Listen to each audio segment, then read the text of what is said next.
The city shimmered beneath him like a restless sea of glass and steel, each tower reflecting 1,000 fragments of light.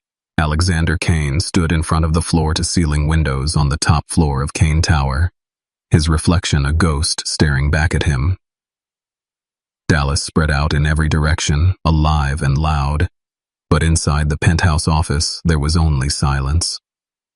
At 34, he commanded a $12 billion empire, yet he had never felt poorer. 16 years had passed since the accident that had stripped him bare, taking his parents, his fiancée, and his future. The surgeons had rebuilt his body, but not the truth he carried in secret, that he could never father children. He told himself that sterile men had no right to chase love, no right to dream of legacy, so he turned his energy into profit, into control, into building walls so high no one could ever climb them. But walls crack. And lately, Alexander had felt the strain. Just 3 months earlier, his sanctuary had been invaded. A trusted housekeeper, bought with a handful of cash, had photographed his private spaces and sold them to gossip sites. The world had devoured those stolen images of his bedroom, his study, his piano, a ruthless violation that cut deeper than any hostile takeover. He hadn't slept properly since. His penthouse, once a fortress, now felt vulnerable. The betrayal reminded him that trust was poison and discretion was survival. "Mr. Kane," Victoria Lang's voice drifted through the intercom, honeyed and cautious. "The new candidate for housekeeping has arrived." He didn't turn from the glass. "Send her to Reginald. I don't waste time with staff interviews." There was a pause. "Sir, after the tabloid incident, you requested to personally approve anyone with residential access." Alexander's jaw tightened. He hated being reminded of his mistake. "Conference room, 5 minutes." He straightened his tie, each motion precise, and strode down the marble corridor, his Italian shoes echoing like a metronome. The executive floor reflected him perfectly. Sterile, minimal, expensive, no clutter, no warmth, just surfaces polished to an unforgiving shine. He pushed open the glass doors to the conference room, expecting another parade of neatly dressed professionals who would blend into his staff as invisibly as shadows. Instead, the air changed. She was already seated, posture perfect, hands folded neatly in her lap. The black dress she wore was simple, worn at the seams, yet on her it looked almost regal. Her hair was pinned back, exposing the curve of her neck, and when she lifted her eyes to his, Alexander felt something inside him jolt violently awake. Her eyes were the color of melted chocolate, deep, steady, and far too alive for this sterile space. They didn't dart nervously like the others always did under his stare. They met him directly, unflinching, and for a moment he forgot how to breathe. Reginald cleared his throat. "Mr. Kane, may I present Miss Sophia Ramirez? Her references are exceptional." She rose with a quiet grace and extended her hand. "Mr. Kane, thank you for considering me." Her accent was soft, musical, touched by Mexico but careful, deliberate, as though she measured every word. When their hands touched, electricity shot through him so sharply he almost pulled away. Her palm was soft, but there was strength in her grip, a quiet resilience written in the small calluses that spoke of work done honestly. Alexander forced his voice to stay level, though it sounded rough in his own ears. "Your experience?" "I worked for Dr. Whitaker's family in Houston for 4 years. Before that, I managed office cleaning services downtown. I understand discretion." Discretion, the word should have calmed him, but the way she said it carse. Ride weight, secrets, shadows. Something about her eyes told him she knew what it was to be betrayed, what it was to hide pieces of herself from the world. "Why did you leave the Whitakers?" For the briefest moment, her composure cracked. Pain flickered in her gaze before she masked it. "The family relocated to Boston. I stayed in Texas to care for my grandmother." Family. The word hit him like a blow. His own had been ripped away in one violent instant, leaving him with only boardrooms and headlines. "This position requires you to live on site," Alexander said. His voice came out colder than he intended. "Irregular hours. Absolute respect for privacy." I understand completely, sir.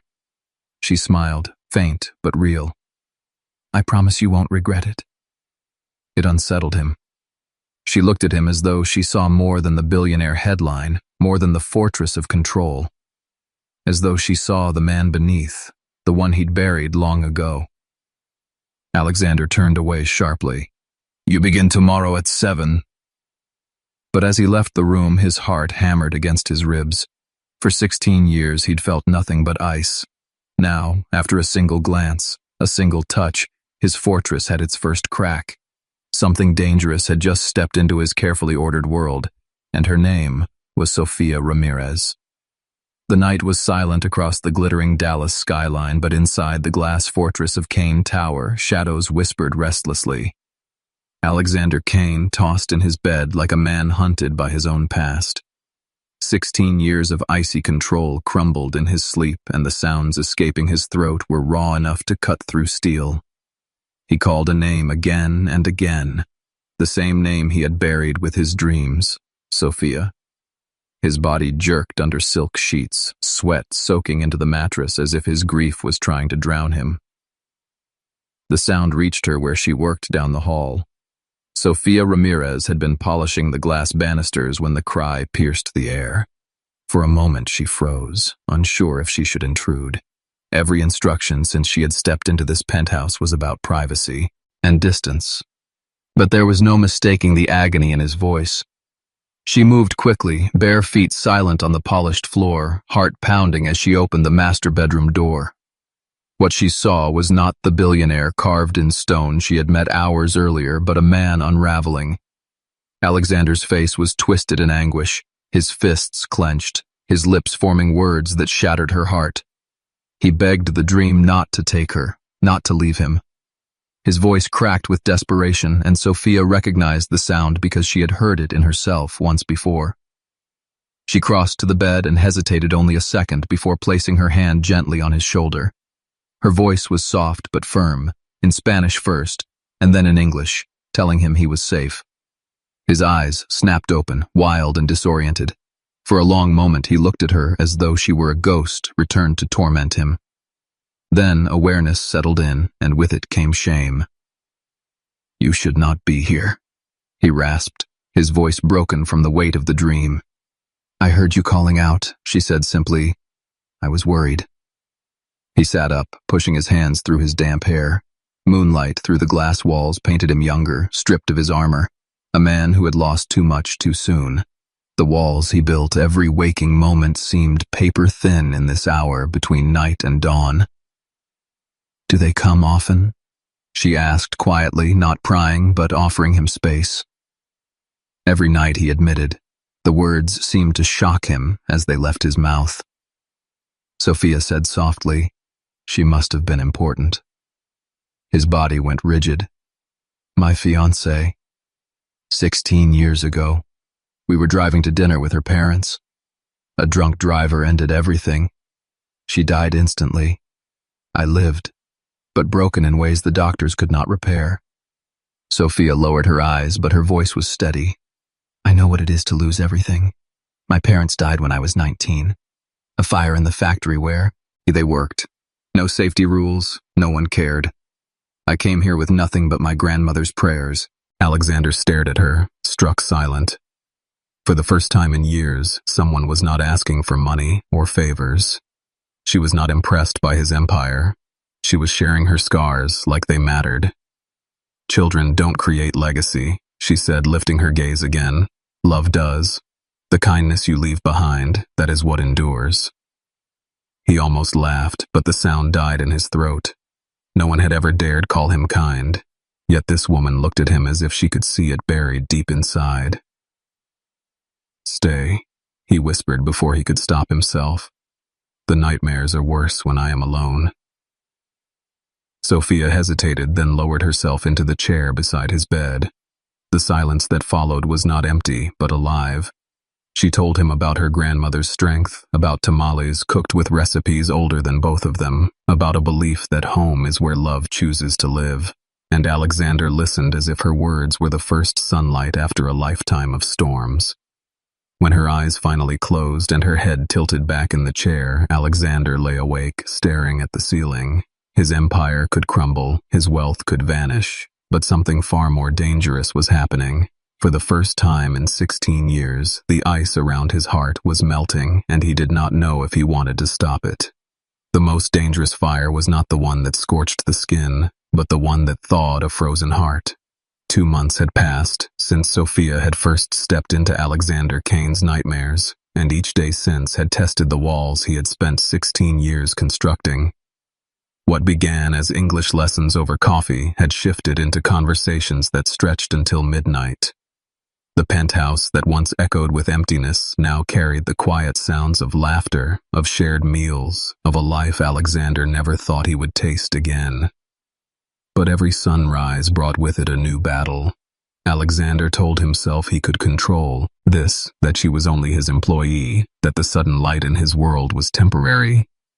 Yet he caught himself watching her when she wasn't looking, memorizing the way she hummed softly while folding his shirts, or the way she slipped fresh flowers into a glass by his desk, as if color itself had returned to his home. One evening, he found her in his study. She was standing on tiptoe, stretching to reach a book high on the shelf. Her cotton dress brushed her knees, and the side of her hand, trembling slightly as she reached, tugged something deep inside him. "Allow me," he said, stepping close before he thought better of it. She startled at his nearness, her breath catching as his chest brushed against her back. He took down the book with ease, but instead of handing it over, he lingered. He could smell her shampoo, something simple and clean, and it made his pulse quicken. "Thank you," she whispered, her voice unsteady. "This is dangerous," he murmured against her ear. I know her answer was barely a breath, but when she leaned back, her head resting against his shoulder, Alexander felt the last thread of restraint snap. He turned her in his arms and kissed her with the hunger of a man who had been starved of warmth for half a lifetime. 16 years of grief and loneliness poured out of him in that single desperate moment. She responded without hesitation, her hands tangling in his hair, her lips meeting his with a fervor that left them both trembling. When they finally broke apart, Alexander cupped her face in his hands, studying the softness of her expression. "I have wanted this since the day you walked into my world," he confessed. "What took you so long?" she teased, her eyes shimmering. "Fear," he admitted, "fear that when you see all of me, you will run." "Try me," she whispered. He pulled her to the sofa, the city lights glittering beyond the glass walls, but all he saw was her. His voice was low, almost reverent. "Before the accident, I was different. I laughed more. I dreamed about children, about a home filled with them. Afterward, I buried everything. My doctors told me I could never be a father, and I decided love had no place in my life." Sophia reached for his hands and held them tightly. "You are wrong," she said firmly. "Children don't define your worth. Love does. And I choose you, Alexander Kane, exactly as you are." Her conviction pierced him deeper than any blade. For years, women had looked at him and seen wealth, power, opportunity. She looked at him and saw a man worth saving. He kissed her again, this time slower, gentler, pouring not only desire but gratitude into the connection. When they pulled away, his forehead rested against hers, and for the first time in 16 years, Alexander spoke the words he thought had been buried forever. "I think I am falling in love with you."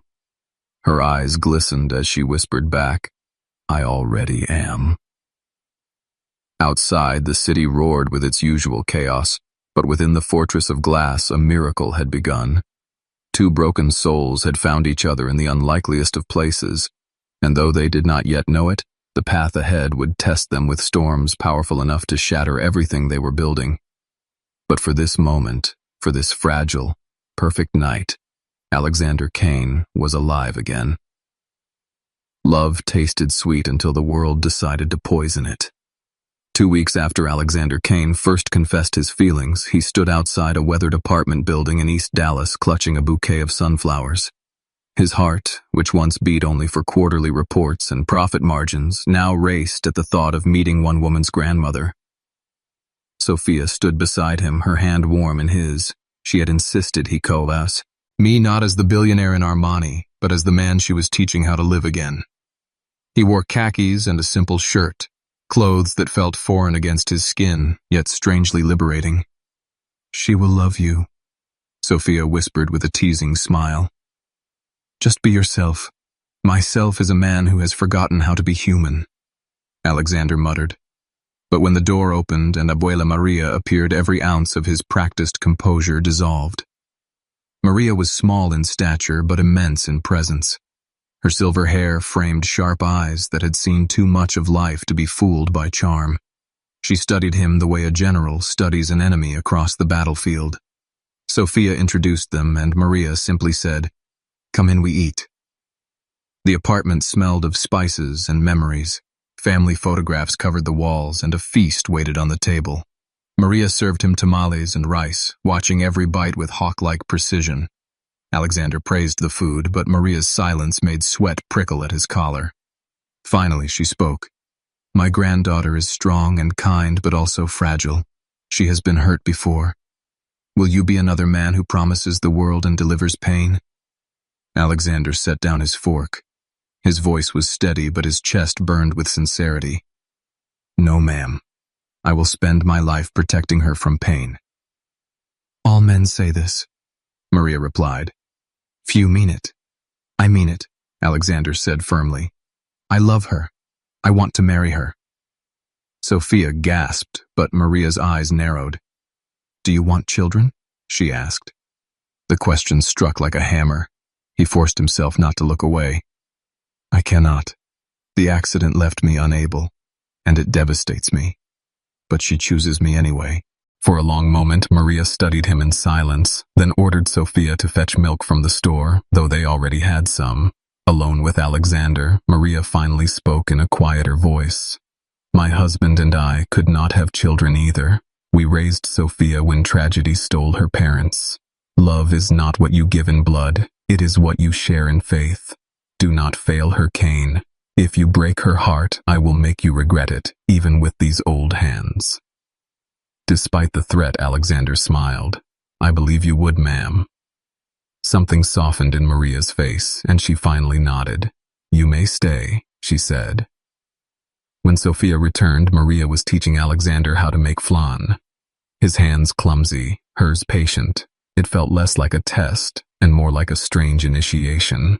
By the time dessert was finished, Maria announced, "He is acceptable. His flan needs work, but his heart is in the right place." That night, Alexander led Sophia to a gazebo strung with lights by the Trinity River.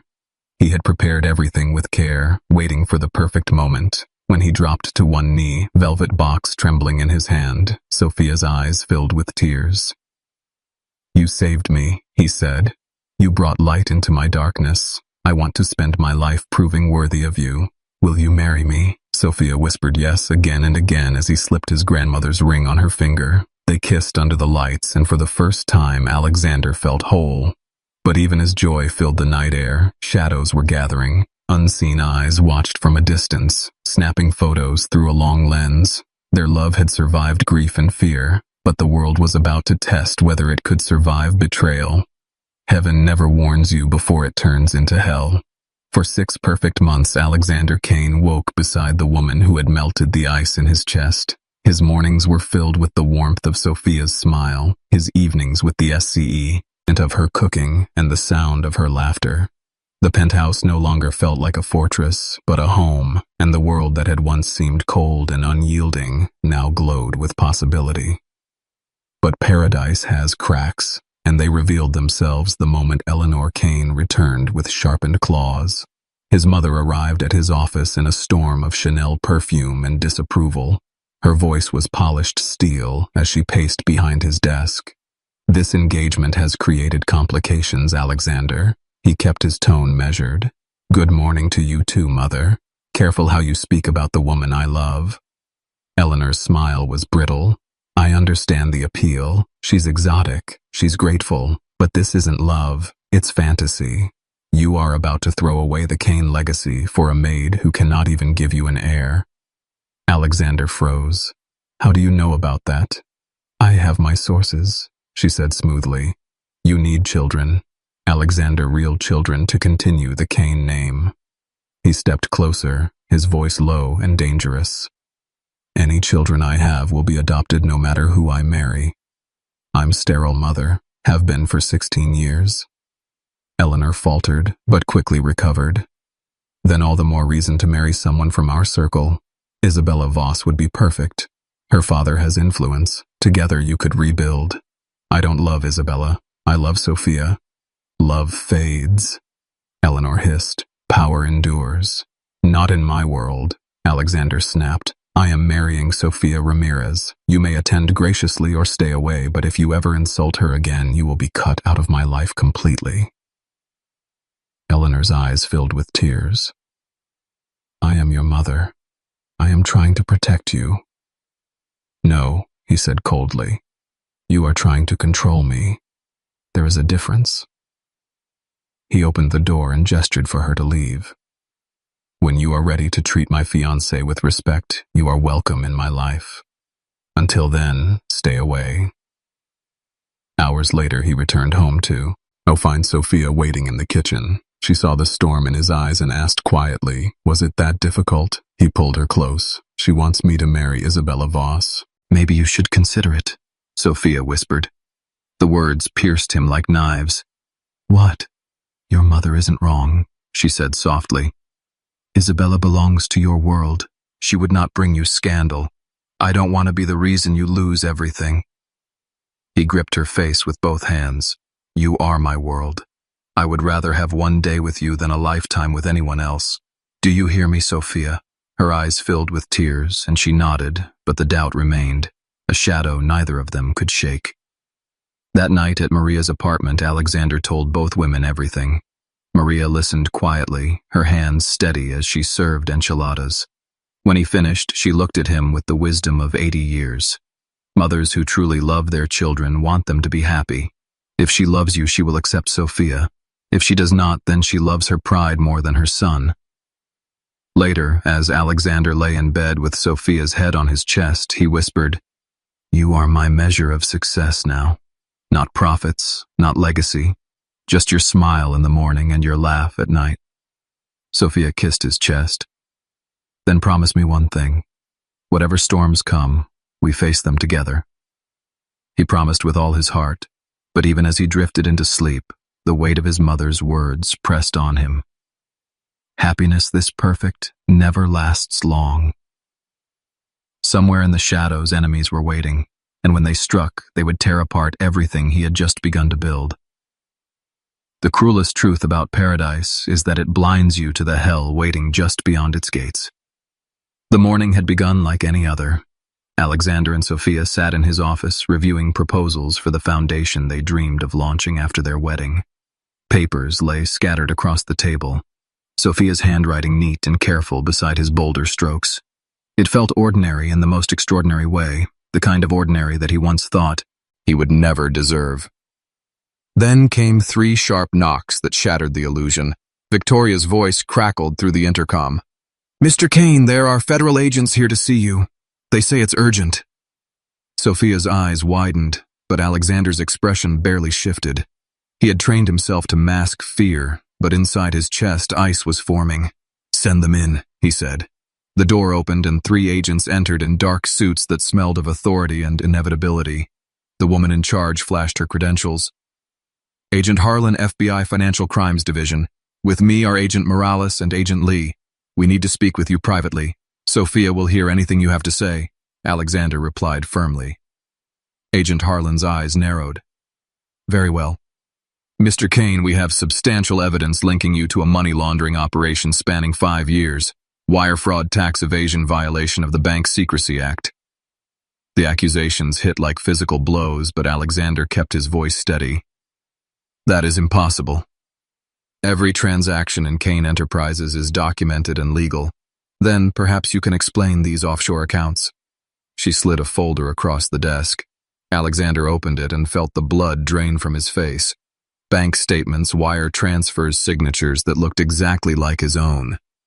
The Cayman accounts showed over $78 million transferred with no record of legitimate business activity. I have never seen these accounts in my life, he said, his tone cold as steel. The signatures suggest otherwise, Harlan replied, and so does your former business partner, Donovan Reed. Alexander's head snapped up. Donovan, what does he have to do with this? He approached us 6 weeks ago with evidence of your illegal activities. He has been granted immunity in exchange for full cooperation. The room seemed to tilt around Alexander. Donovan had been his closest friend and partner once. They had built Kane Enterprises together before splitting after bitter disputes. To hear his name now felt like betrayal sharpened into a blade. Sophia spoke, her voice shaking but firm. This must be a mistake. Alexander would never. Agent Morales cut her off. Miss Ramirez, you may want to be careful. As Mr. Kane's fiancé with access to his private affairs, you could be considered a co-conspirator. Rage flared through Alexander's veins. Leave her out of this. She has nothing to do with it. That remains to be determined, Agent Harlan said smoothly. Lifestyle changes, gifts, medical treatments, legal fees for immigration services, all coinciding with the timeline of the alleged crimes. They left the files on his desk and issued a warning. The federal prosecutor intends to file charges within 72 hours unless we reach a cooperation agreement. Full financial disclosure, testimony against co-conspirators, forfeiture of assets, and a guilty plea. Refuse and you face life in federal prison, and your fiancé's immigration status will be reviewed. When the agents were gone, Sophia looked at him, her face pale with fear. This is impossible, Alexander. You would never. I know, he said quietly, but look at this. The forgeries are flawless, the recordings impeccable. Whoever did this has power and precision. His phone buzzed with a message from an unknown number. Agilis Hotel Bar, 1 hour. Come alone if you want answers. Alexander felt the weight of the trap closing, but he also sensed the faint glimmer of truth. The name Donovan Reed burned in his chest like fire. He was going to get answers, even if it meant walking straight into the jaws of betrayal. And as he left the office, he knew paradise was over. The war for his freedom, his future, and Sophia's very survival had just begun. The Dallas County Detention Center reeked of bleach and despair, but Alexander had stopped noticing. 4 weeks had passed since the FBI stormed his penthouse and dragged him into a nightmare designed by enemies with more power than conscience. He sat on a narrow cot, his head bent over a letter from his attorney. Reduced sentence, asset forfeiture, 8 years instead of life. 8 years meant freedom in his 40s, but it also meant Sophia alone, possibly lost to another man who could give her the family he could not. The clanging of the steel door broke his thoughts. Kane visitor. The guard's voice echoed down the hall. Alexander didn't move until the footsteps faded, then rose and followed, his heart heavy with dread. He expected Ethan Caldwell, his lawyer, or maybe his mother's brittle voice and veiled judgments. Instead, Victoria Lang sat at the metal table, her perfect composure cracked into red-rimmed eyes and trembling hands. Alexander froze before sitting across from her. You shouldn't be here, Vicky. Association with me could end your career. I don't care about my career, she whispered fiercely. I care about proving your innocence. There is no proof, Alexander said quietly. Even Ethan thinks I should take the deal. The evidence is flawless. It is fabricated. She shot back. Her fingers shook as she slid a manila envelope across the table. For 3 weeks I've been working with someone. Look. Inside were photographs, bank records, and reports marked with highlighted sections. Alexander's pulse quickened as he studied them. The Cayman accounts traced back not to him, but to servers inside a Washington, D.C. office building. Senator Voss. Alexander breathed. Victoria nodded, her face pale. He has been orchestrating this for years. Forged signatures, voice recordings stitched together with artificial intelligence, computer access logs created from stolen credentials. Every thread leads to Voss. He wanted control over you. When you refused his marriage arrangement with Isabella, he decided to destroy you. Alexander's chest tightened until it hurt. And you discovered this how? Victoria swallowed. I hired Harlan Blackwell, the investigative journalist. He found whistleblowers, staffers, hackers with grudges. They all pointed to the same place. Alexander gripped her hand across the cold steel table. You shouldn't have risked yourself. You gave me a chance when no one else would, she said fiercely. I won't abandon you now. He searched her eyes, stunned by her loyalty, but before he could speak, she leaned closer. There is something else.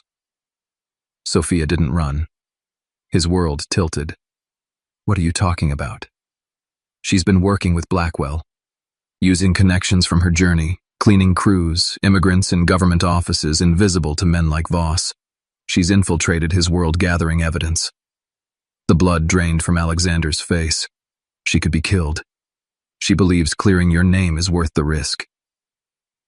That night, Alexander lay on his cot staring at the ceiling, fear and love tearing him apart.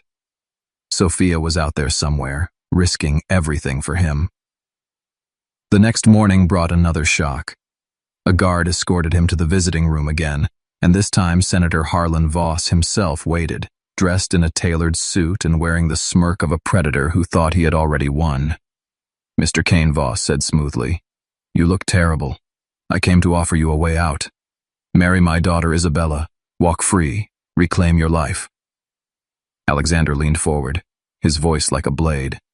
You destroyed my life to force me into submission. But you made one mistake, Senator. You underestimated what love makes a man capable of. Voss's smile faltered for the first time.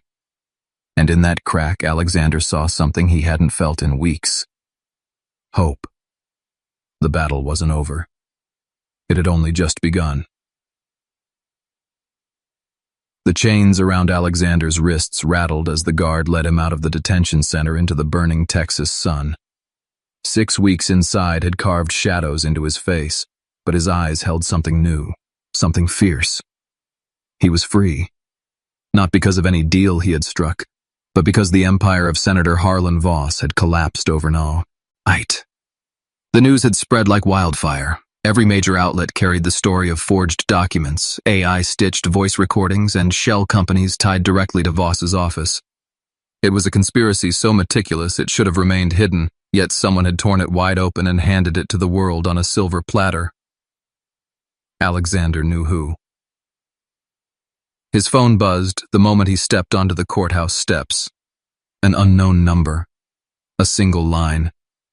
White Rock Lake. Old oak tree. Come alone. His heart pounded as he drove through the Dallas streets, each red light an agony. The lake shimmered gold in the fading sun when he arrived, the same place where months ago he and Sophia had shared a picnic and dared to speak of futures neither of them believed possible. She stood beneath the oak tree, her back to him, dark hair spilled over a simple white blouse, jeans hugging her frame, but there was something different. Her shoulders carried the weight of sleepless nights and constant danger. Still, when she turned, her smile broke through like sunlight after a storm. Alexander crossed the distance in seconds. She ran into his arms, and the world fell away. They clung to each other, sobbing and laughing, as if touch alone could erase the weeks of fear and isolation. You found me, she whispered against his neck. I will always find you. Alexander choked. Always. When they finally sank to the grass beneath the tree, he couldn't stop touching her face, her hands, needing the constant confirmation that she was real. Tell me everything, he demanded, his voice raw. Sophia's eyes gleamed with both fire and exhaustion. I couldn't run while you rotted in prison for crimes you didn't commit. I went to Maria, and she connected me with her network. Cleaners, janitors, maintenance staff, immigrants, no one notices. We planted recorders, copied files, photographed ledgers Voss thought invis. Bible. Alexander's chest ached with pride and terror. You could have been caught. That's the point, she replied. Men like Voss never see people like me as threats. He looked straight through me. That's why I won. She described nights scrubbing marble floors while slipping tiny devices into power outlets. Mornings pushing cleaning carts stacked with folders she had smuggled out piece by piece. Blackwell helped us stitch it all together. By the end, we had enough evidence to bury him forever. Alexander kissed her knuckles, overwhelmed. I lost the company, the penthouse, the billions. It's all gone. Do you mind? She asked softly. He looked at her, really looked, at the woman who had risked her life for him. "No," he said with a broken laugh. "I don't mind at all. Good, because I have plans." Her smile flickered with that stubborn light he adored. "Next week we're getting married. I've already chosen the chapel, and after that, we rebuild. Not an empire this time, a foundation, for people like us." Alexander pulled her close, his throat thick with emotion. "I love you more than I've ever loved anything." "And I love you," she replied. "But don't forget this, Alexander Kane. I am not just the woman you saved. I am your equal partner in everything." As the sun dipped below the lake, casting fire across the water, Alexander realized the truth. His freedom wasn't the shocking headline of the day. His freedom was sitting in his arms, fierce and fearless, ready to build a new world with him out of the ashes of the old. 3 years later, the Kane Ramirez home in Oak Cliff echoed with laughter instead of silence. It was not the marble palace of Kane Tower, but a modest 2-bedroom house filled with second-hand furniture and the scent of tamales from Maria's kitchen. Alexander sat at the small wooden table, watching Sophia grade her students' essays. The woman who had once entered his life as a maid now sat as his wife, her brow furrowed in concentration as she circled space, spelling errors in red ink. He could not stop staring. She had changed him more than any empire ever could. Where once he measured life in quarterly profits and acquisitions, he now measured it in her smiles and the warmth of home. Yet beneath the peace, there was an ache. The same ache that returned each night when they closed their eyes without the sound of children in the house. Sophia looked up, catching his gaze. "These kids are improving every day," she said softly. "Carlos wrote his first story. Isabella is finally reading whole chapters. They're lucky to have you," Alexander replied. "You believe in them the way you once believed in me." Her hand reached across the table for his. "We are a team," she corrected, "at the foundation and in life." The Kane Ramirez Foundation had grown far beyond what they imagined. From a cramped office in East Dallas, they had fought corrupt landlords, reunited immigrant families, and exposed wage theft cases. Over 500 families had walked through their doors and left with hope. It was not wealth in dollars, but wealth in meaning. Still, the ache lingered. They had been on adoption lists for 2 years, rejected more than once because Alexander's criminal history, though cleared, still appeared in background checks. Agencies hesitated, home studies dragged on, and the dream of a child seemed to drift further with each passing month. "Maybe we should foster," Sophia suggested one night. Her eyes shimmered with both hope and fear. Children need safe homes, even if only for a while. Alexander hesitated. Foster care could mean heartbreak when children returned to broken families. Yet when he saw the conviction in her eyes, he nodded. "If that is what you want, then it is what we will do." A week later, they sat in Dr. Thornton's office, the fertility specialist who had been blunt from the beginning. The chance of Alexander fathering a child naturally was less than 1%. But this time Thornton's tone was different. "There is a procedure," he explained. "Microsurgical extraction combined with advanced IVF. The chances are still very low, but not impossible."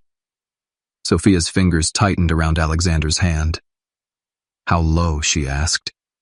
3 to 5% per attempt, Thornton admitted. Each cycle could cost up to $60,000. The number hit Alexander like a hammer.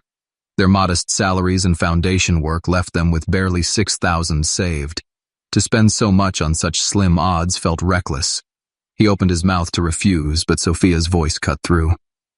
"Every step of our story has been impossible," she said, "and every step we proved the world wrong. Why should this be any different?" That night, Alexander lay awake, listening to her steady breathing. He thought of the children they had defended, the families they had reunited, the impossible battles they had already won. Maybe love itself had always been their miracle. Maybe the next miracle was waiting just beyond their fear. At dawn, his phone buzzed with a message from his mother, Eleanor Kane. After years of cold silence, their relationship was slowly mending. This message carried words he had never expected. "We need to talk. It's about your father. It's about money he left for your children." Alexander stared at the screen, his heart pounding. A secret fund. A fortune locked away for the heirs he believed he could never have. Suspense thickened like storm clouds. Was this the key to their impossible dream or another chain from the family legacy he had tried so hard to escape?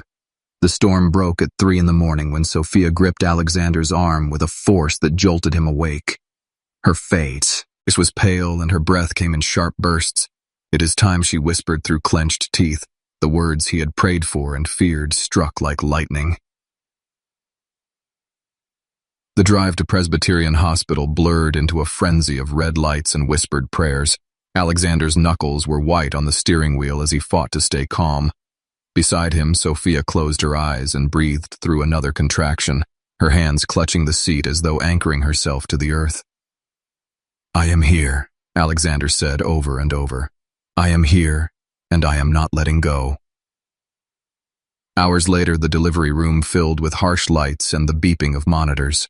Dr. Mendoza guided the nurses with calm authority, while Dr. Thornton stood ready, the man who had once told Alexander his chances of fatherhood were less than 1%. Now Alexander stood at Sophia's side as she fought for breath, her grip crushing his hand. "You are stronger than anyone I have ever known," he whispered, his voice breaking. "You can do this." At 7:18, a cry split the air, fierce and defiant. Their first son was placed on Sophia's chest, his tiny fists flailing as if announcing victory over every medical prediction. Alexander stared at him in disbelief. His son, a child who should never have existed yet, lay breathing and perfect before him. 4 minutes later, another cry followed, softer but no less powerful. Their second son arrived, smaller but healthy, his dark eyes searching the room as if he already knew he was a miracle. The doctor smiled, 2 perfect boys, identical twins against every odd. Tears blurred Alexander's vision as he touched their tiny hands. They gripped his fingers with astonishing strength, and in that moment, every loss, every year of loneliness, every headline of disgrace melted into nothing. Wealth had never been measured in dollars. It was here in the fragile weight of 2 newborns and the exhausted SMI of the woman who had given them life. Sophia looked at him through tears. "What shall we name them?" she asked. Alexander kissed her forehead. "You choose." She touched the first boy's nose. "Lucas, Alexander Kane, for the father who never stopped fighting." Then she touched the second boy's cheek. "Mateo Maria Kane, for the journey that brought us here, and for Abuela, who taught us love." Visitors came and went throughout the day. Maria held each boy in turn, whispering Spanish lullabies through tears of joy. Eleanor Kane arrived with trembling hands and an apology on her lips, cradling her grandsons as if they might vanish. Even Victoria and Donovan appeared, reminders that family could be chosen and rebuilt from the ashes of betrayal. That night, when the room finally fell silent, Alexander sat beside Sophia's bed, holding Mateo, while Lucas nursed at her breast. He looked at his wife and whispered, "Do you remember the first night when you found me drowning in nightmares? I told you I had nothing to give. I was wrong." Sophia's eyes glowed with tired joy. "We gave each other everything," she said. "Love, family, hope." Alexander kissed his son's forehead, then Sophia's lips. "I promise they will never doubt they are wanted, never doubt they are loved." As the twins slept in their mother's arms and the city lights shimmered beyond the hospital window, Alexander Kane finally understood the truth he had been running from his entire life. The man who once believed himself broken now held proof that love could defy science, betray statistics, and create miracles. He had lost fortunes and empires, but gained the only legacy that mattered. In the hush of the night, with his wife and sons beside him, Alexander knew he was the richest man alive, and that their story was only beginning. Subscribe to our channel, like this video, and leave your thoughts in the comments. The Last Supper. What happens when a man, blinded by ego, invites his mistress to a family dinner at the very mansion he once shared with his wife? He expects a seamless transition, a changing of the guard. He expects his powerful mother to approve, but he never expected his mother's definition of loyalty. In a single night, a multi-million-dollar empire is shaken. A life of luxury crumbles, and the woman he discarded receives the ultimate power. This is a story of betrayal, hidden motives, and the devastating consequences of underestimating the women you scorn. Brace yourselves, because this dinner is only the beginning. The air in the Sterling family mansion was always thick, heavy with the scent of old money and unspoken resentments. It clung to the heavy velvet curtains, seeped into the Persian carpets, and settled like a fine dust on the polished mahogany of the grand dining table. For Michael Sterling, this smell was that of his home, of power, of his birthright. Tonight, however, it felt suffocating, charged with an unfamiliar static. He adjusted the knot of his silk tie, the charcoal gray fabric a sharp contrast to the crisp white of his shirt. At 42, he was the living embodiment of privilege, with a jawline as sharp as his business acumen, and eyes the color of a stormy sea, currently clouded by a mixture of arrogance and a fleeting, unacknowledged flicker of apprehension. 6 months. It had been 6 months since his divorce from Dr. Sophia Hayes was finalized. 6 months since she had walked out of this very mansion, not with a torrent of tears as he had expected, but with a quiet dignity that had unnerved him more than any shout. Sophia, with her brilliant mind and compassionate heart, a renowned pediatric oncologist who saved lives while he acquired companies. They had been the golden couple, a perfect fusion of intellect and influence.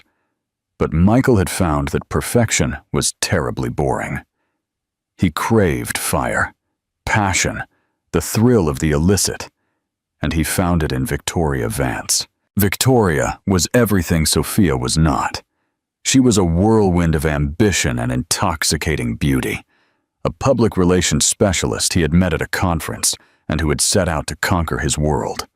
Her laughter was loud, her dresses tight, and her eyes held a predatory gleam that mirrored his own.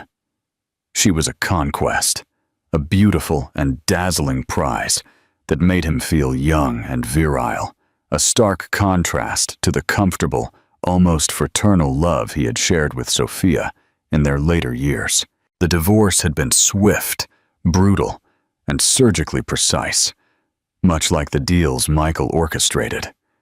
He had been generous, of course. A downtown condo with a spectacular view, a financial settlement that would ensure Sophia never had to work again. Though he knew she would. Her work was her calling. And a clean slate. He had given her everything she was entitled to, and in his mind, that absolved him of all guilt. He had moved on. It was time for everyone else to as well, which led to this evening, the dinner. A simple, intimate affair. Just him, his mother, Mrs. Eleanor Sterling, and Victoria. It was a necessary step, a formal introduction of the new woman in his life. His mother's approval was not just a courtesy. It was the cornerstone of the Sterling empire. Mrs. Eleanor Sterling, the matriarch, held the purse strings and the final word. She was a woman of formidable intellect and an even more formidable will, who had steered the family's wealth through recessions and betrayals with an iron fist in a velvet glove. "Everything is perfect, Mrs. Lopez," Michael said, his voice echoing slightly in the cavernous dining room. The table was set for 3, with the family's finest china and silver gleaming under the soft light of the crystal chandelier. The elderly housekeeper, who had been with the family since before Michael was born, nodded with tight lips. Her eyes, however, told their own story. They had seen Sophia plan charity galas at this very table, her laughter warming the cold, formal space. Mrs. Lopez did not approve, but her disapproval was as silent and starched as her uniform. A sleek black car crunched on the gravel driveway. Michael's heart gave a small, treacherous leap. Victoria. He smoothed his suit jacket and walked toward the grand foyer, composing his features into a mask of confident charm. Victoria stepped out of the car like a movie star on a red carpet. She wore a crimson dress that hugged her every curve, a bold declaration against the mansion's discreet elegance. Her blonde hair was styled in perfect waves, and her smile was dazzling, a weapon she wielded with expert precision.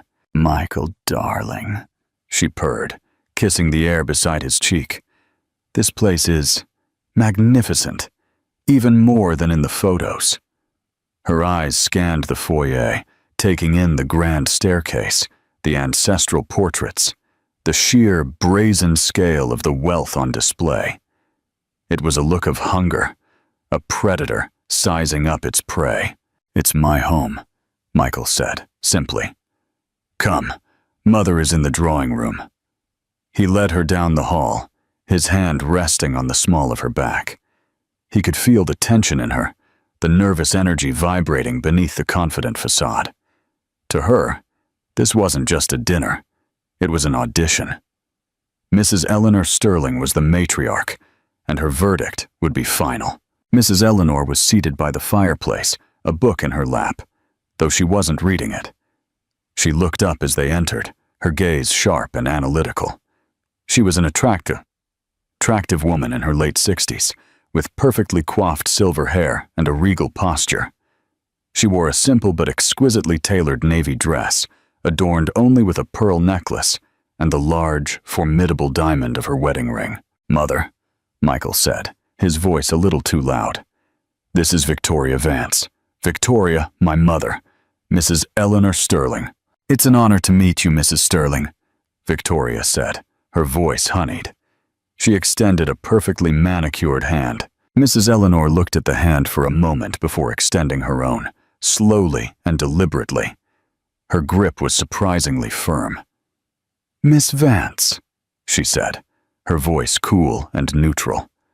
Her eyes, the same stormy gray as her son's, swept slowly and deliberately over Victoria, from her expensive shoes to her professionally styled hair.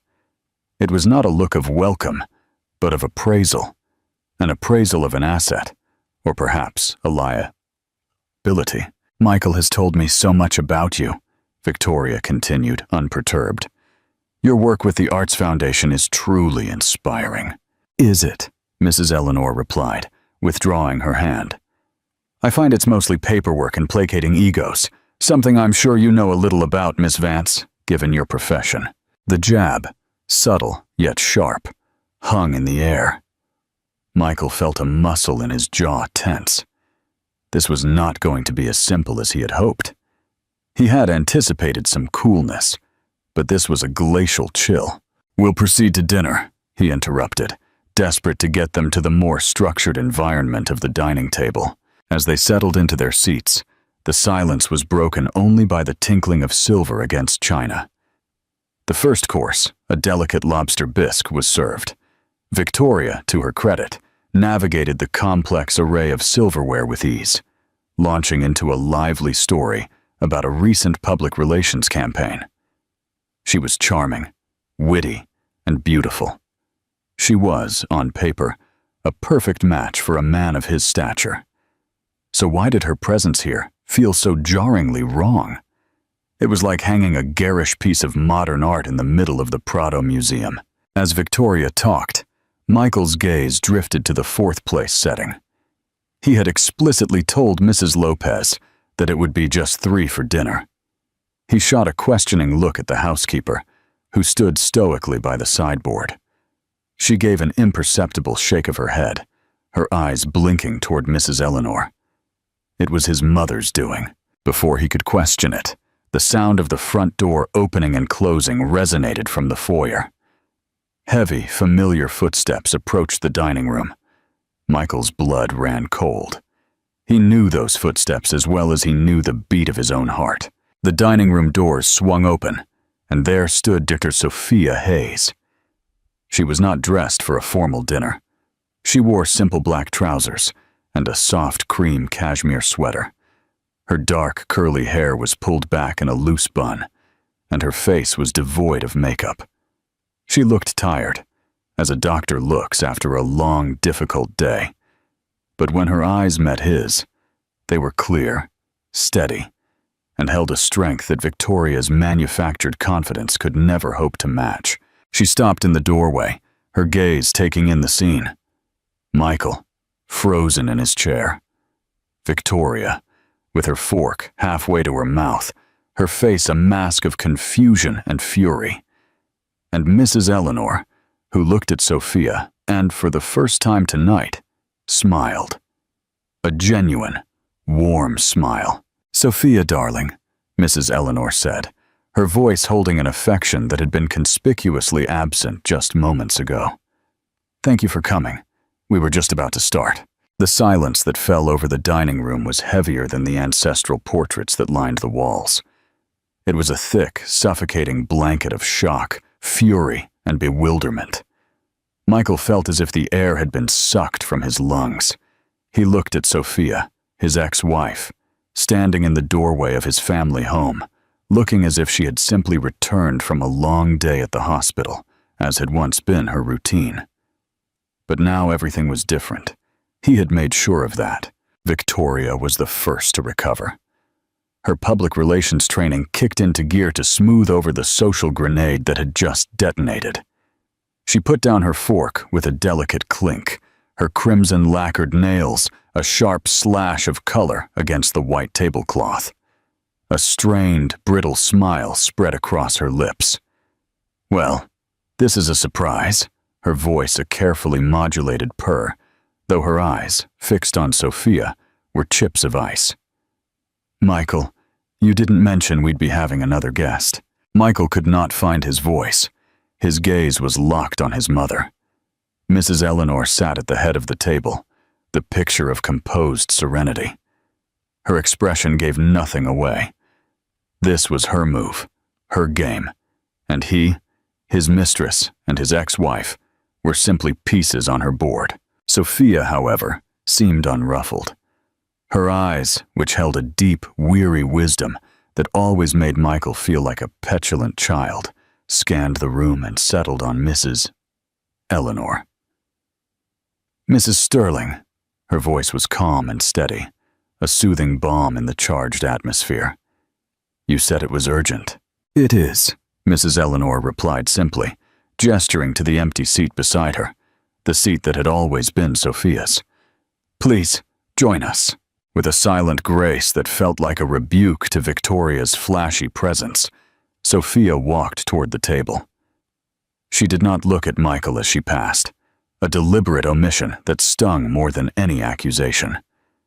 She gave a polite nod to Victoria, a gesture of civility that was somehow more insulting than open hostility. As she sat down, Mrs. Lopez materialized at her side, pouring a glass of water with a familiarity that spoke volumes. "I must apologize for my attire," Sophia said, her gaze directed at Mrs. Eleanor. "I came straight from the hospital.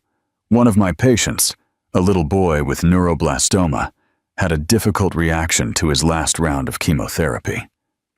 She spoke of matters of life and death, with a casual gravity that made Victoria's previous chatter about brand synergy and market penetration seem completely frivolous. "And how is little Leo now?" Mrs. Eleanor asked, her tone tinged with genuine concern. "Stable for now. We have hope," Sophia said, a faint, tired smile touching her lips. "He's a fighter." Michael watched the exchange, a knot of something ugly and unknown tightening in his stomach. It was jealousy. He was jealous of the easy intimacy between his mother and his ex-wife, a bond that had clearly survived his marriage. They were talking about a world he had no part in, a world of meaning and consequence that made his own pursuits feel hollow. Victoria, sensing the shift in power, attempted to regain the spotlight. "That sounds incredibly stressful." Her voice dripped with synthetic sympathy. "I can't imagine. The pressure must be immense. It reminds me of a crisis campaign we did for a pharmaceutical client whose new drug had some unexpected side effects. We had to work around the clock to manage the narrative." The comparison was so clumsy, so astonishingly tone-deaf that a stunned silence followed. Sophia simply looked at her, her expression unreadable, before taking a slow sip of her water. It was Mrs. Eleanor who responded, her voice as sharp as a scalpel. "I'm not sure that managing a corporate narrative is the same as managing a child's life, Miss Vance," she said coldly. "But I appreciate the attempt at an analogy." Victoria's face became blotchy with red beneath her perfect makeup. She shot a desperate, furious look at Michael, silently begging him to intervene, to defend her. But Michael was trapped.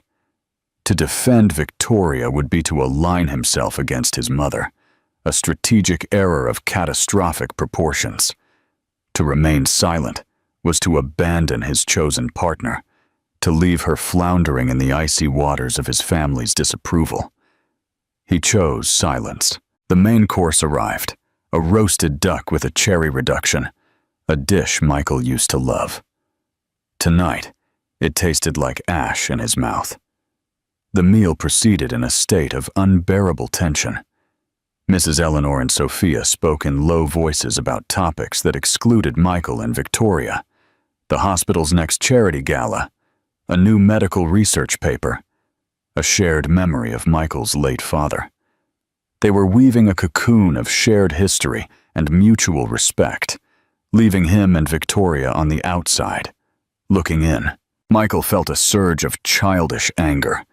This was his house, his inner. He had orchestrated this evening to formally install Victoria in her rightful place by his side. Instead, they were making him feel like an intruder, a guest at his own table. His mother was deliberately humiliating him. And for what? To prove a point? He tried to steer the conversation back to his territory. "The Sterling merger is moving ahead of schedule," he announced to the table in general.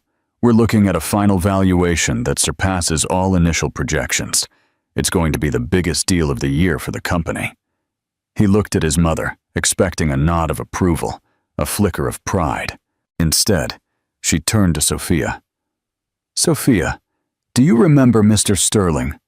A dreadful man. We were seated with him at that ghastly fundraiser 2 years ago. He spent the entire night complaining about his yacht." Sophia laughed, a low, warm sound that filled the room. "The one he called the alibi? Yes, I remember him.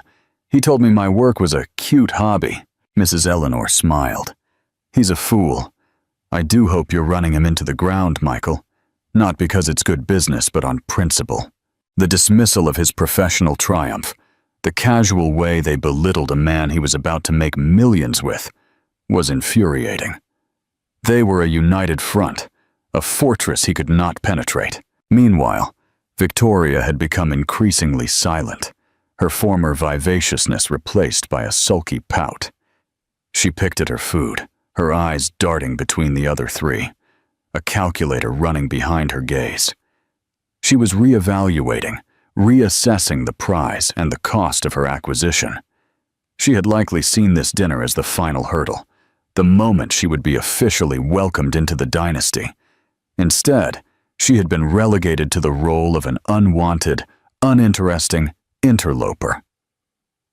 The power she thought she held over Michael, the power that came from his desire, was proving to be completely useless in the face of the true authority in this house.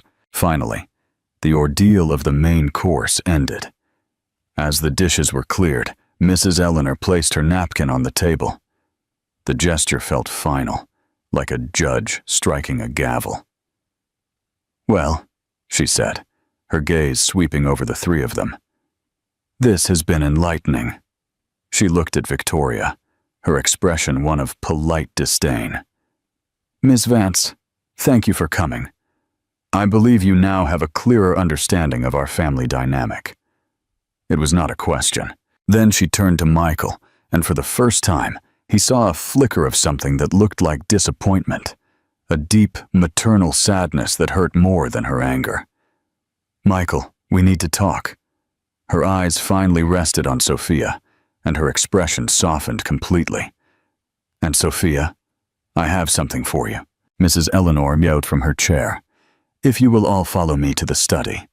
It was an order, not an invitation. As they stood, a sense of dread washed over Michael. This was not just a dinner. It was not just a power play. It was a reckoning. And he had the terrible, sinking feeling that he was about to pay a price he had never anticipated. The final supper was over. Now came the judgment. Interactive questions. What do you think is in the folder for Sophia? What would you do if you were in Michael's shoes right now? The study was the heart of the Sterling Empire, a room that spoke of generations of power and influence. Dark oak panels lined the walls. Floor-to-ceiling bookshelves were filled with leather-bound volumes, and a massive partner's desk stood like an altar in the center of the room. This was Michael's father's domain, and now it was Mrs. Eleanor's. Michael had always felt like a visitor here, a prince waiting for his coronation. But the crown had never quite settled on his head. His mother had never fully relinquished control. Mrs. Eleanor walked behind the imposing desk, the worn leather of the high-backed chair sighing as she sat. She did not invite anyone else to sit. They stood before her like subjects, awaiting a decree. Michael, tense and defiant. Victoria, her face a carefully constructed mask of neutrality that barely concealed her seething fury.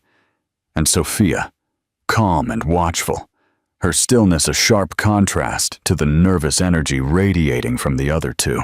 From a locked drawer in the desk, Mrs. Eleanor pulled a thick folder.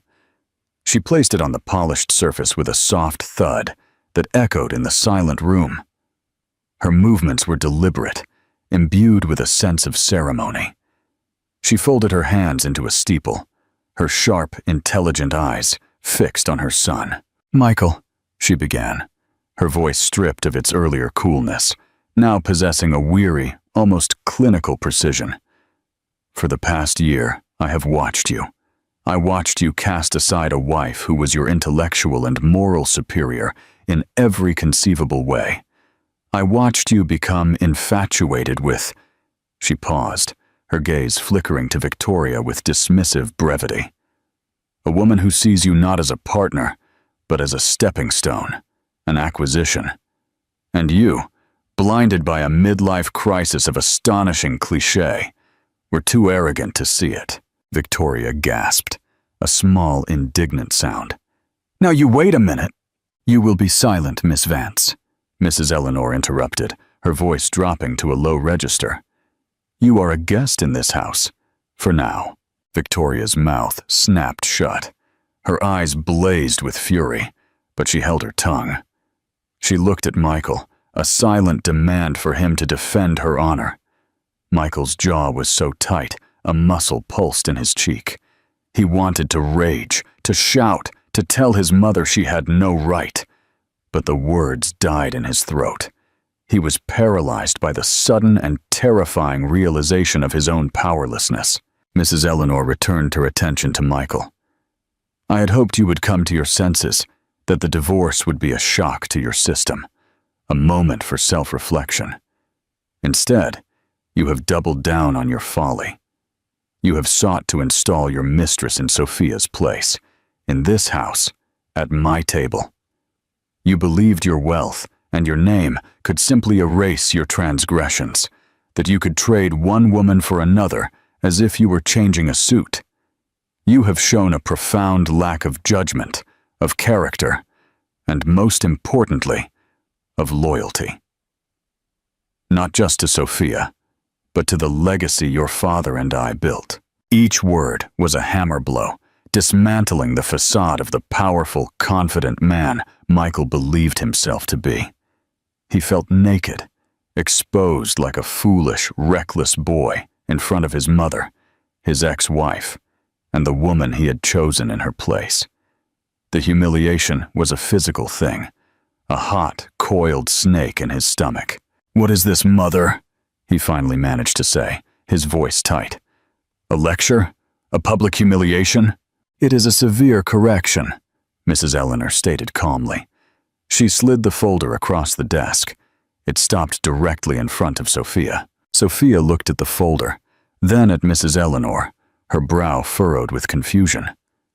"Mrs. Sterling, what is this?"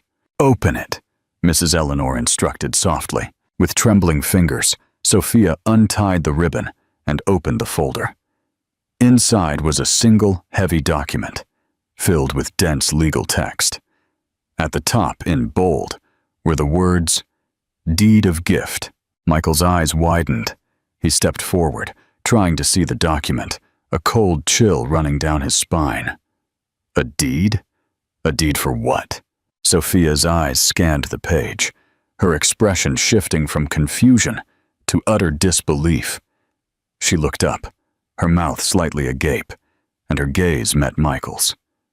In his eyes, she saw not triumph, but a deep, unsettling shock. "This house," Sophia whispered, the words barely audible. "The deed is for this house." The silence in the room was absolute, broken only by the frantic pounding of Michael's heart. It couldn't be. It was impossible. The Sterling mansion, the ancestral home, the symbol of his dynasty for over a century, was his birthright. It was to be passed down to him, and then to his children. The children he and Sophia were supposed to have. "You're joking," Michael said, a harsh, incredulous laugh escaping his lips. "This is some kind of sick joke." "I have never been more serious in my life," Mrs. Eleanor said, her voice like granite. "The house was mine to give. It was part of my family's inheritance before I married your father. I have kept the deed in my name alone for 40 years, and now I am giving it to the person I trust to honor its legacy. I am giving it to Sophia." Victoria finally exploded. "You can't do that!" she shrieked. Her carefully constructed composure shattered into a million pieces. "This is Michael's house. This was supposed to be our house." The raw, possessive greed in her voice was breathtakingly ugly. In that moment, all pretense fell away, revealing the transactional nature of her affection. She was not fighting for Michael. She was fighting for the real estate. Mrs. Eleanor looked at her with something akin to pity. "It was never going to be your house, Miss Vance. You were a temporary distraction, nothing more." Michael felt the ground give way beneath him. He stumbled backward, his hand searching for the edge of the desk for support. He looked at Sophia, who was still staring at the deed as if it were a venomous snake. This wasn't just about a house. It was a complete and utter repudiation of him. His mother had not only chosen Sophia over him, she had armed his ex-wife with the ultimate symbol of his failure. She had given Sophia the power to evict him from his own life. "Why?" Michael exclaimed, the word raw with pain and betrayal. "Why are you doing this to me?" Mrs. Eleanor's stern facade finally cracked, and a deep maternal sadness filled her eyes. "Because you left me no other choice, Michael. You were destroying yourself, and you were tarnishing our name. I did this to save you from yourself. Sometimes a man has to lose everything to understand what really has value." She rose from her chair and walked around the desk to stand by Sophia. She placed a soft hand on Sophia's shoulder. "The house is yours, Sophia," she said in a low voice, her voice just for Sophia. "Free and clear. There are no strings attached. You can live in it, sell it, or burn it to the ground. It's your decision. You are the only one I trust to make the right one." Sophia looked from the deed in her hands to the stunned face of her ex-husband, and then to the furious, contorted features of his mistress. She held the power now. All of it. The deed was not just paper and ink. It was justice. It was vengeance. It was a burden of unimaginable weight. And in the deafening silence of the study, she had no idea what she was going to do with it. Interactive question. What would you do in Sophia's place? Would you sell the house, keep it, or use it for a greater purpose? Share your opinion in the comments. The chaos that followed the dinner party was a symphony of disbelief. The study, once a sanctuary of quiet power, became a pressure cooker of raw, unfiltered emotion. The deed lay on the desk, a silent testament to the bomb Mrs. Eleanor had just detonated. Its legal jargon, a death sentence to one life, and the bewildering birth of another. Victoria was the first to explode. Her shock curdled into a poisonous rage. Her carefully constructed persona of the charming, supportive partner disintegrated, revealing the furious, greedy woman underneath. "This is insane! It's theft!" she shrieked, her voice high and ugly. She turned to Michael, her perfectly manicured finger jabbing at his chest. "You're going to let her do this?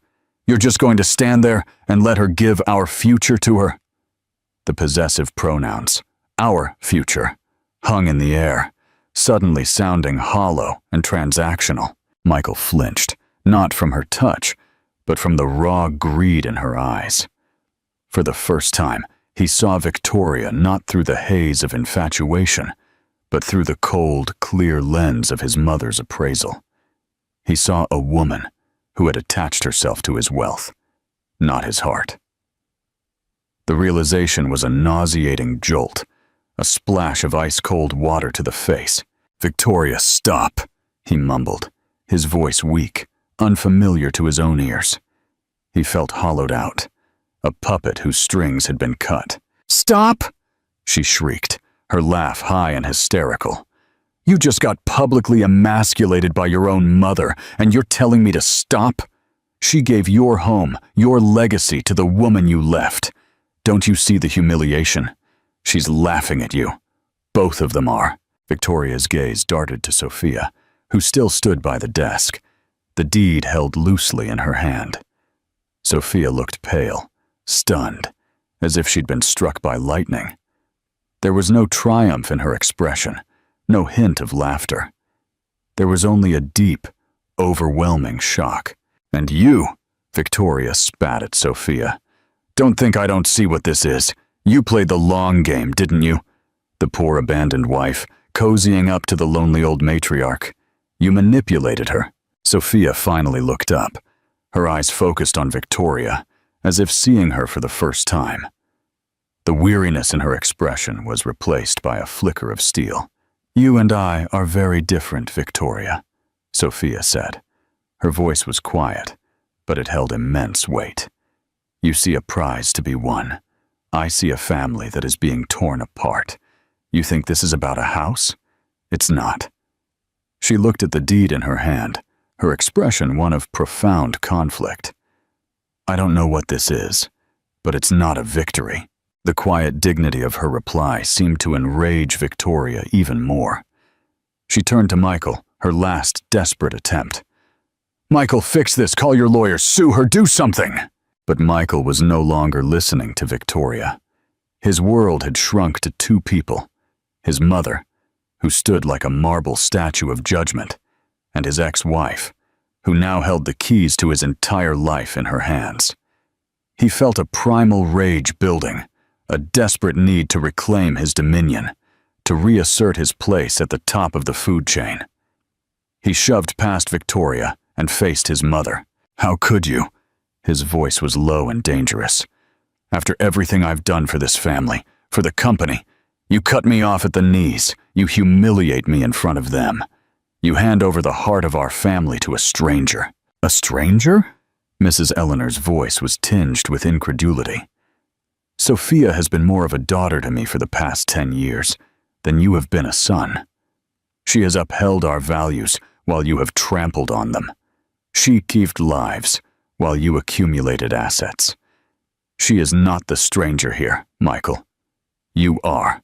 The truth of her words was a physical blow.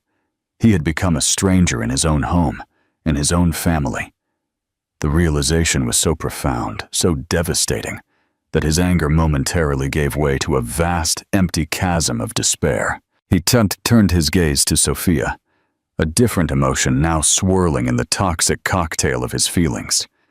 A desperate, pathetic plea for understanding. "Sophia, you can't accept this. You know it's wrong. This is my house."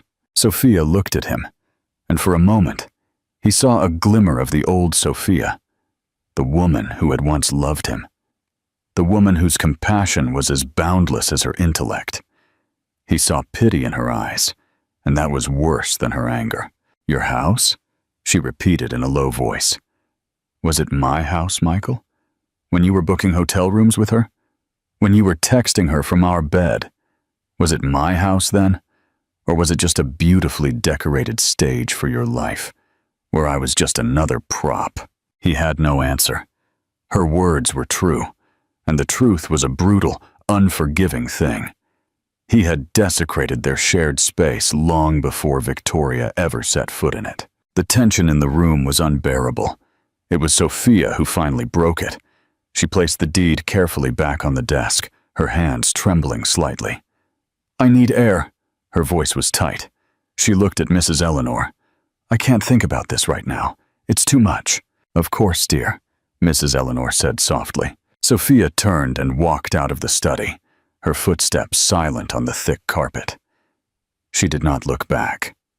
The moment she was gone, the fragile truce broke. Victoria, realizing she had lost, that her investment in Michael Sterling had just been declared bankrupt, let out a sound of pure, unadulterated fury. "Fine," she snarled, grabbing her expensive handbag from a side table. "This is a circus. I'm done." She looked at Michael, her eyes filled with contempt. "When you grow a backbone, you know where to find me. But don't take too long. I have other offers." With that, she stormed out of the study and the house. The slam of the front door was a definitive and resounding end to their affair. Michael knew it, and he was surprised to find that he felt nothing but a hollow, echoing emptiness. He was alone in the study with his mother. The silence was deafening. The deed still lay on the desk, a ticking time bomb between them. "What have you done?" he whispered. The fight had gone out of him, replaced by a chilling sense of loss. "I have given you an opportunity, Michael," Mrs. Eleanor said. Her voice softened, the hard edges of the matriarch giving way to a mother's pain. "An opportunity to start again, to rebuild yourself, not your portfolio, but your character. You have been living in a gilded cage, and you have forgotten how to fly. Or perhaps you never learned." She walked to the window, looking out at the manicured gardens, now shrouded in darkness. "This house is a weight. It is a responsibility. It was crushing your father, and it was crushing you. You were so concerned with owning it that you forgot to live in it." Michael sank into one of the leather armchairs, the same one his father used to sit in.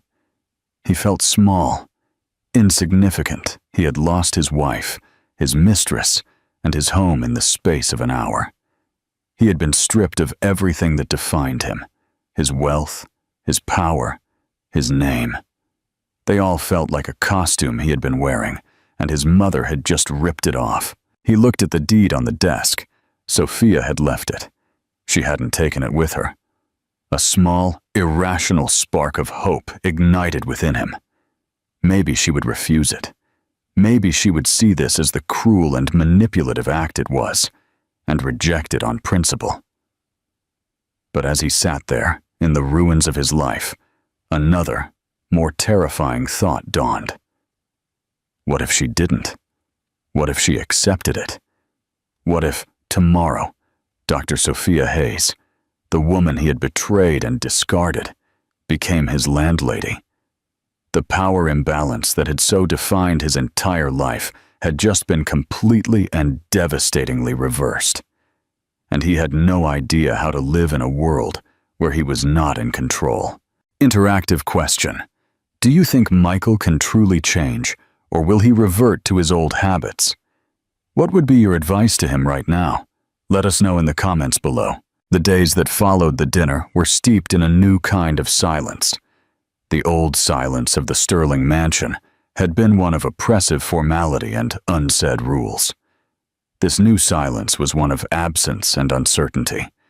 It was the silence of a vacuum, a space where a life had been violently torn out, and nothing had yet rushed in to fill the void. Michael remained at the mansion, a ghost haunting the hallways of his own former kingdom.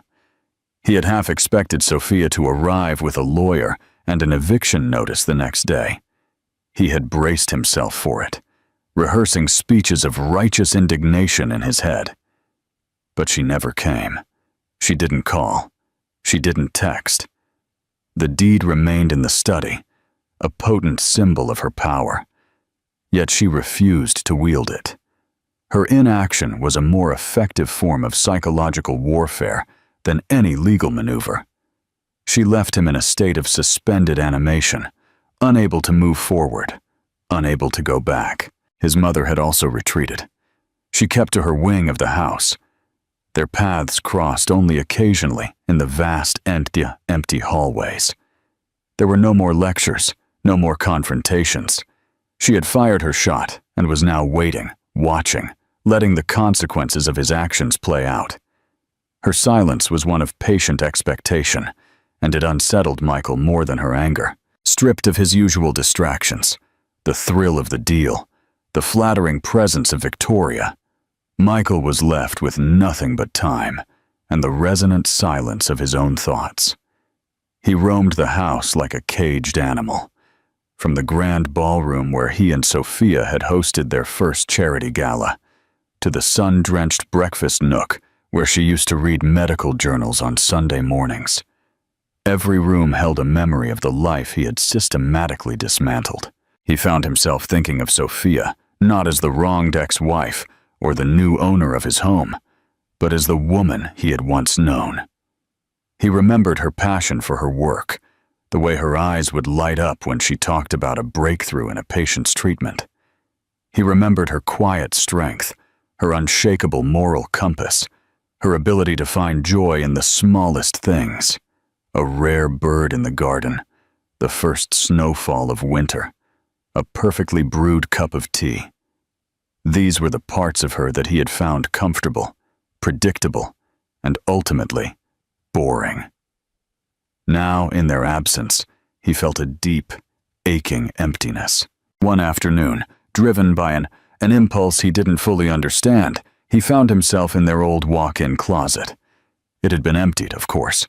The shelves were bare, the racks naked, but the scent of her lingered, a faint, persistent fragrance of lavender and old books. It was a scent of calm, a smell he had taken for granted and now desperately missed.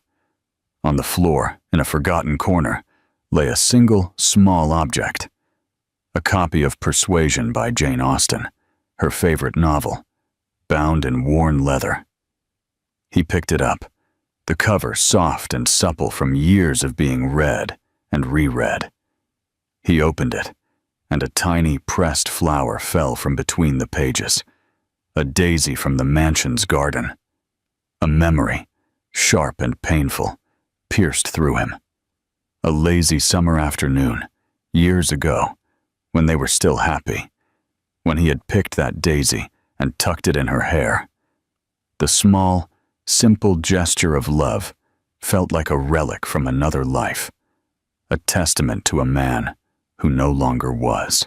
A wave of self-loathing washed over him, so powerful it almost brought him to his knees.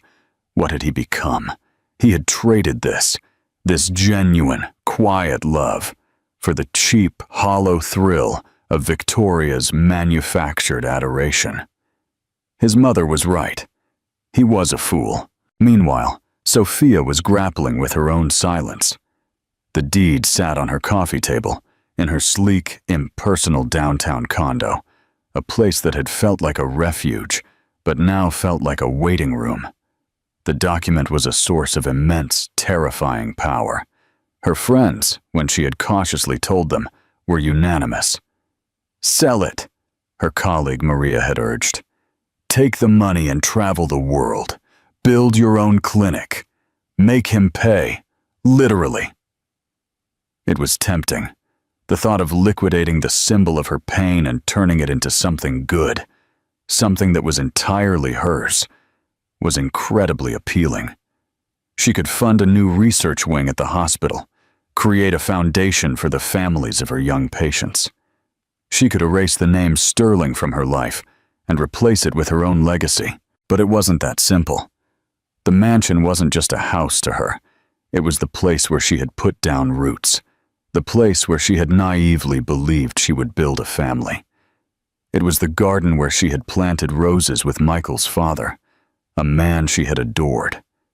It was the library where she had spent countless hours, finding solace in the books when the losses at the hospital became too much to bear. It held memories, both beautiful and painful, that were inextricably woven into the fabric of her life. To sell it felt like selling a piece of herself. And then there was Mrs. Eleanor. Sophia knew that giving her the house was not an act of charity. It was a strategic move, a desperate attempt by a mother to save her son from himself. Mrs. Eleanor had placed an immense burden on her shoulders, trusting her to be the catalyst for Michael's redemption. It was a trust that Sophia felt deeply, but also resented. It was not her job to fix the man who had broken her. After a week of agonizing indecision, she knew she couldn't continue in this limbo. She had to face it. She had to see the house again. Not as a memory, but as a reality, as a property she now controlled. She drove to the mansion one crisp autumn afternoon. The gates, which had once felt so welcoming, now seemed ominous. She didn't use the key Mrs. Eleanor had given her. Instead, she rang the doorbell. It was Michael who answered the door. He looked diminished. The arrogant swagger was gone, replaced by a weary uncertainty. He wore an old university sweatshirt and jeans, a far cry from his usual tailored suits. His eyes, when they met hers, were filled with a mixture of fear, hope, and a deep, unsettling vulnerability. "Sophia!" His voice was hoarse. "Michael," she replied, her tone even. "I think we need to talk." He stepped aside, letting her enter the grand foyer. The silence of the house enveloped them. It was no longer his home to welcome her, nor hers to claim. They were two strangers in a place that had once been their shared universe. "I haven't decided what to do," she said, breaking the silence, getting straight to the point. "I know," he said. "The waiting has been difficult." She walked into the drawing room, the scene of their disastrous dinner. She didn't sit, but stood by the large windows, looking out at the gardens. "I came to see the house, to try and figure out what it means to me now." Michael stood awkwardly in the middle of the room, his hands stuffed into his pockets. "And what does it mean to you?" he asked, his voice barely a whisper. "Sophia," she turned to look at him, her expression serious, "is looking. I'm not sure yet. A part of me wants to sell it and never look back. A part of me feels a responsibility to your mother and to your father's memory. And a part of me remembers the man who picked a daisy and put it in my hair in that garden. I don't know who that man is anymore, Michael. I don't think you do either."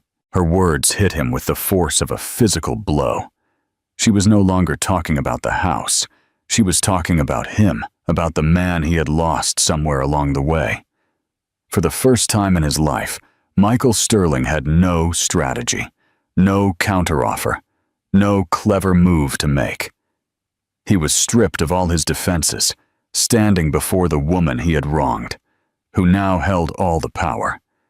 And in that moment of complete vulnerability, a single, terrifying, yet liberating thought dawned. He had to find that man again. Not for her, not for his mother, but for himself. "I know," he said, his voice breaking with an emotion he couldn't name. "I want to find him too." The silence that followed was different again. It was no longer empty or tense. It was fragile, tentative, and it held the faintest, most delicate glimmer of a new beginning. Don't miss the conclusion to this story. Like, share, and subscribe for more thought-provoking content. Do you think their relationship can work? What advice would you give Michael now? Let us know in the comments. The conversation in the drawing room did not magically fix anything. There was no tearful reconciliation, no grand gesture of forgiveness. But it did shift the tectonic plates of their broken relationship. The raw, open wound of the betrayal was still there. but the air of hostility had been replaced by a fragile, uncertain truce. Sophia left the mansion that day without a decision, but with a new and unsettling clarity. The question was no longer just what to do with the house, but what to do with the man who came with it. She began to visit the mansion more often, always during the day, always with a purpose. She told Michael and herself that she was taking inventory, assessing the property's condition for a potential sale. It was a practical, logical reason that provided a necessary shield for the far more complicated and emotional reality. She walked through the rooms with a clipboard, taking notes. But what she was really documenting were the ghosts of their past and the shadow of a possible future. Michael, in turn, became a reluctant keeper, a gardener in his own former paradise. He watched her from a distance, giving her space. He saw her in the garden, her fingers gently touching the petals of the roses his father had planted. He saw her in the library, running her hand over the spines of the books they had once read together. He saw a woman who was not gloating over her prize, but mourning a loss. His loss. Both of their losses. During these visits, they began to talk, not about the deed or the divorce or Victoria. They talked about small things. The dripping faucet in the upstairs guest bathroom, the family of hawks that had nested in the old oak tree, her work at the hospital, his tentative, clumsy attempts at finding a new purpose. He had taken a leave of absence from the company, a move that had sent shockwaves through the financial world.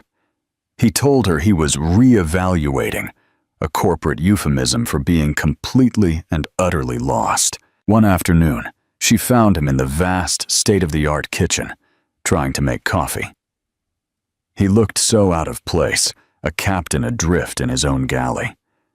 The man who could command a boardroom of sharks was stumped by a French press. "You're doing it wrong." Her voice startled him. "You're scalding the beans." He looked at the steaming kettle with a frustrated sigh. "I've never had to make my own coffee before." The admission hung in the air, a raw confession of his lifelong privilege. The old Sophia might have felt a surge of resentment, but the woman who stood there now felt something else, a flicker of pity. He was like a man learning to walk again after a long illness. She walked over, took the kettle from his hand, and began to show him. Her movements were patient and precise. "You have to let the water cool for a minute after it boils, then pour it slowly in a spiral, like this." As they stood side by side, their arms brushing, the simple domestic act felt both painfully familiar and utterly new. He was watching her hands, but he was also watching her face, the focused concentration in her eyes. He was seeing her again, not as a symbol of his past or a problem in his present, but as a person. "Thank you," he said when she was finished, his voice low. "It's just coffee, Michael," she replied, not cruelly. "No," he said, looking at her directly. "Thank you for not throwing me out." The unspoken question of the deed finally resurfaced, but its power had shifted. It was no longer a weapon, but a shared, complicated burden. "I haven't decided what to do," she said honestly. "Every time I think about selling it, I think about your father. He loved this place, and I think about you, a little boy running through these halls." The image took him by surprise. He couldn't remember the last time anyone had thought of him as a child, as anything other than the powerful Michael Sterling. A crack appeared in the armor he had worn for so long. "I was a lonely boy," he confessed. The words felt strange on his tongue. "My father was always working. My mother was always... This house was my only friend." It was the most vulnerable thing he had ever said. Sophia looked at him, and for the first time, she saw past the arrogant man who had betrayed her and glimpsed the lonely boy he had been. It didn't excuse his actions, but it offered a shred of explanation. His cruelty hadn't been born of malice, but of a deep, emotional immaturity. He had never learned to connect with people, so he had learned to possess things instead. This fragile understanding became the foundation for a slow, painful process of rebuilding. Michael began to change. It started with small things. He learned to cook, his first attempts disastrous, but he persisted.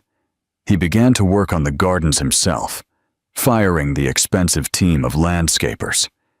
He found a quiet satisfaction in the physical work, in nurturing something back to life. He was, in a way, tending to the ruins of his own life. He also began to confront his past. He reached out to people he had wronged in business deals, not with legal settlements, but with genuine apologies. He began to read, not the Wall Street Journal, but the books in the library, the novels Sophia had loved, the stories his father had collected. He was trying to understand a world beyond balance sheets and stock prices. He was trying to build a new self from the ground up. He was becoming the architect of his own redemption. Sophia watched this transformation with a mixture of skepticism and a reluctant, growing hope. She knew that true change was a slow, arduous process. She was a doctor. She knew that healing was never linear. There were moments when the old Michael would resurface, a flash of arrogance, a flicker of entitlement, and she would withdraw, the walls around her heart rebuilding instantly. But then there were other moments. The time he called her, his voice filled with genuine excitement, to tell her that the hawks had hatched. The afternoon she came to find he had successfully repaired the old grandfather clock in the foyer, something even his father had never managed to do. The day he told her he had set up a blind trust to fund a new pediatric wing at her hospital, using his own personal money, with the only condition that it be named in honor of a patient she had lost. He had done it anonymously, without fanfare. It wasn't a grand gesture to win her back. It was an act of quiet atonement. One crisp afternoon, she found him sitting on the back patio, watching the sunset paint the sky in shades of orange and purple. A copy of Persuasion lay on the table beside him. Reading it? Her voice was soft. He looked up, a faint, sad smile on his face. I'm trying to understand Captain Wentworth, a man who let pride and anger steal 8 years of happiness from him, a man who almost lost everything because he was too afraid to say what was in his heart. He looked at her, his eyes clear and direct, stripped of all artifice. I was a fool, Sophia, a blind, arrogant fool. I threw away the most precious thing in my life for nothing. I don't expect you to forgive me. I don't deserve it. But I need you to know that I see it now. I see you, and I am so sorry. The apology, when it finally came, was not the one she had imagined. It wasn't dramatic or desperate. It was quiet, simple, and utterly sincere. It was the apology of a man who had finally faced himself. Tears sprang to Sophia's eyes, tears she had refused to shed for months. They were not tears of sadness, but of a complex, overwhelming catharsis. The anger and resentment she had carried for so long began to melt away, not into forgiveness, but into a kind of peaceful acceptance. She sat in the chair across from him. The deed to the house, the great, unresolved question between them, suddenly seemed a minor detail. The real question was about the man sitting before her. Could a person truly change? Could a love that had been so completely broken ever be mended? She didn't have the answers, but as she watched the last sliver of sun disappear below the horizon, she realized, for the first time, that she was willing to find out. She reached across the table and placed her hand on top of his. Tell me about the hawks, she said. The touch of her hand on his was a spark in the dark, a fragile connection across an abyss of pain. It was not a promise, it was not forgiveness, but it was a beginning. Don't miss the conclusion of this story. Like, share, and subscribe for more content that makes you think. Do you think their relationship can work? What advice would you give Michael? In the weeks that followed, the dynamic between them settled into a new, unwritten rhythm. The mansion was no longer a battleground or a prize. It became a neutral ground, a sanctuary where two broken people were tentatively exploring the possibility of healing. Sophia made her decision about the house. It came to her not in a moment of dramatic revelation, but in a quiet moment of clarity, while she was sitting with a terminally ill patient. The little girl, wise beyond her years, had been talking about her dream house, a fantastical place with a slide instead of stairs, and a river of chocolate in the backyard. It was a house built not of brick and mortar, but of joy and imagination. And Sophia realized that was what the Sterling mansion needed to become. Not a monument to a fractured past, but a place of life, healing, and hope. She presented her idea to Michael and Mrs. Eleanor one Sunday afternoon. They sat in the sunroom, the light streaming in, illuminating the motes of dust that danced in the air, remnants of the house's old, stagnant life. "I'm not going to sell it," Sophia announced, her voice firm and sure. "And I'm not going to live in it, not as it is." Michael's heart, which had been cautiously optimistic, sank. He braced himself for the blow. "I want to turn it into something else," she continued, her eyes lighting up with the passion he remembered from when she talked about her work. "I want to create the Sophia Hayes House, a place for the families of the children at the hospital, a place where they can stay, for free, while their kids undergo long-term treatment. A home away from home, with gardens for them to walk in, a library to escape to, a kitchen large enough for them to cook their own meals, a place of peace and respite in the midst of the worst time of their lives." She looked at them, her gaze both challenging and hopeful. "The main house has more than enough room. The east wing can be converted into private family suites. We can use the ballroom for group therapy, for art classes for siblings. We can make this place useful." The audacity of the idea was breathtaking. To take this symbol of private, exclusive wealth and turn it into a beacon of communal compassion was a move of such profound moral elegance that Michael was speechless. He looked at his mother, expecting her to be horrified at the thought of her ancestral home becoming what she might consider a glorified boarding house. But Mrs. Eleanor was smiling. It was a broad, genuine smile of pure, unadulterated pride. She looked at Sophia with an expression of admiration so deep it was almost reverent. "That," Mrs. Eleanor said, her voice choked with emotion, "is the best idea I have ever heard in my life. Your father would have loved it." She turned to Michael.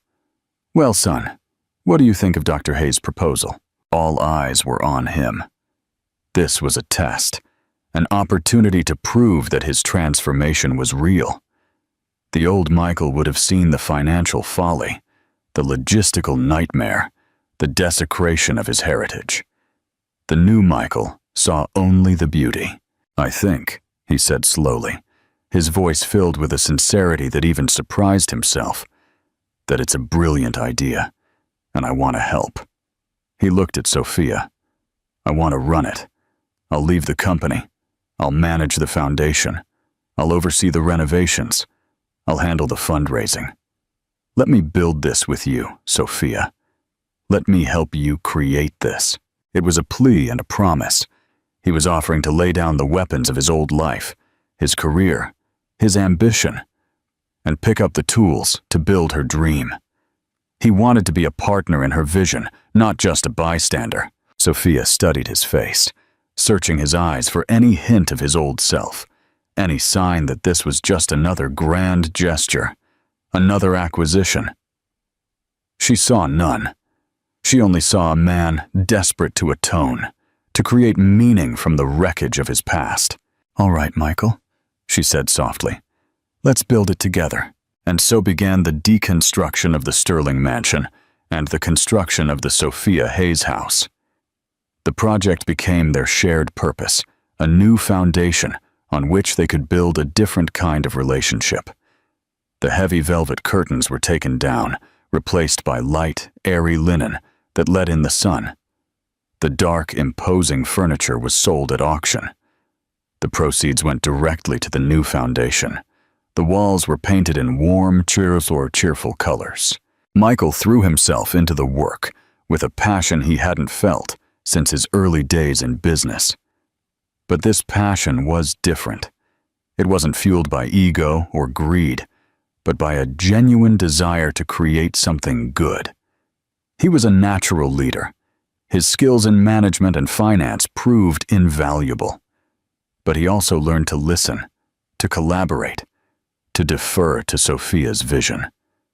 They worked side by side, reviewing architectural plans, interviewing contractors, choosing paint colors. They argued over budgets and deadlines, but their disagreements were constructive, not destructive. They were partners. Mrs. Eleanor watched from the sidelines, a quiet, satisfied observer.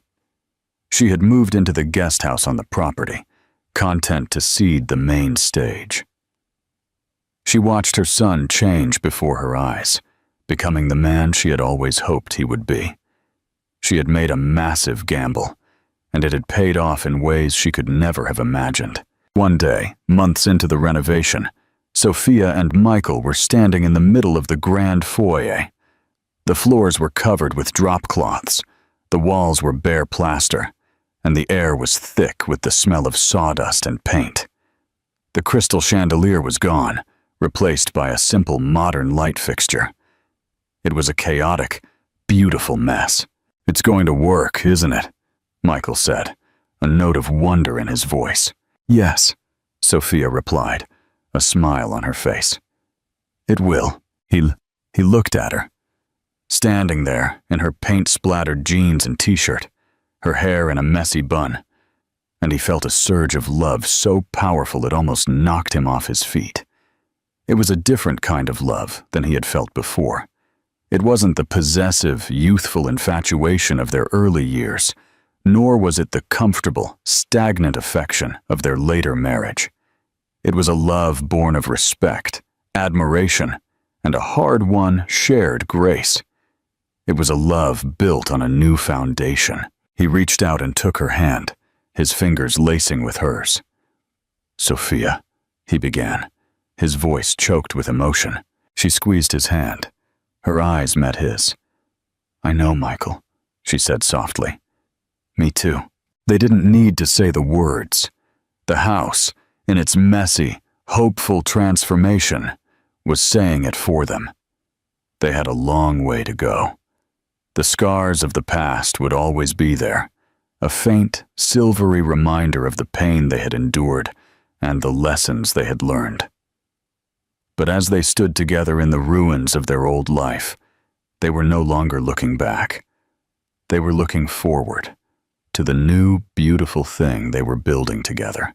The inauguration of the Sophia Hayes house was a quiet affair, a sharp contrast to the lavish high society galas the Sterling mansion had once hosted.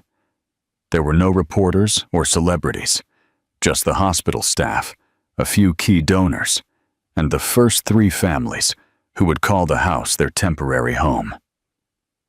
The autumn sun cast a warm, golden glow over the building, which now seemed to breathe a lighter, more welcoming air. Sophia stood on the newly constructed front porch, addressing the small crowd. She spoke not of fundraising goals or architectural details, but of hope, community, and the simple human need for comfort in times of crisis. As she spoke, Michael stood just behind her, out of the spotlight.